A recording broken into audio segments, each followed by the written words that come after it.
আসসালামু আলাইকুম। আমি ইঞ্জিনিয়ার মোহাম্মদ ইমরান হোসেন। সোলার নিয়ে অনেকেরই অনেক প্রশ্ন ছিল। তো আমরা সাধারণত সোলার সিস্টেম বলি। আসলে সোলার সিস্টেম কত ধরনের হয়ে থাকে এটা আপনাকে একটু জানতে হবে। ১ নম্বরে হচ্ছে গিয়ে যেই সোলার সিস্টেমটা সেটা হচ্ছে অন গ্রিড। ২ নম্বরে হচ্ছে গিয়ে অফ গ্রিড সোলার। ৩ নম্বরে হচ্ছে হাইব্রিড সোলার।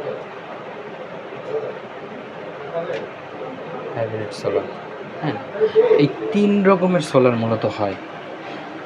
তো অনগ্রিড সোলারটা কি? অনগ্রিড সোলারটা হচ্ছে গিয়ে আপনার সরাসরি panel plus grid equal load. হ্যাঁ, ইকুয়াল লোড।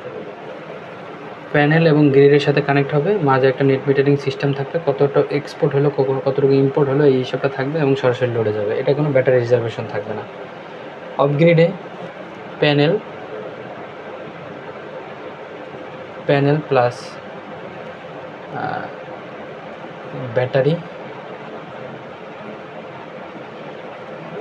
Equal load. হ্যাঁ, প্যানেল থেকে সৌরবিদ্যুৎ মানে বিদ্যুৎ সংগ্রহ করবে, ব্যাটারি থাকবে, ব্যাটারিতে রিজার্ভ হবে এবং লোড চালাবে, ব্যাস। এবং হাইব্রিড যে জিনিসটা আছে, হাইব্রিড সোলারে যে সিস্টেমটা সেটা হচ্ছে গিয়ে প্যানেল থাকবে, গ্রিড থাকবে,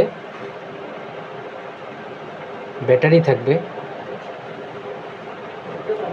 ইকুয়াল লোড। হ্যাঁ, এই হচ্ছে মূলত সোলার সিস্টেম। কত ধরনের হয়? ৩ ধরনের হয়। এখন আমরা এই ভিত্তি অনুপাতে আমরা বাসাবাড়িতে কোন ধরনের সোলার সিস্টেম ব্যবহার করতে পারবো এটা নিয়ে আমরা পরবর্তীতে আরেকটা আলোচনা করবো ইনশাআল্লাহ।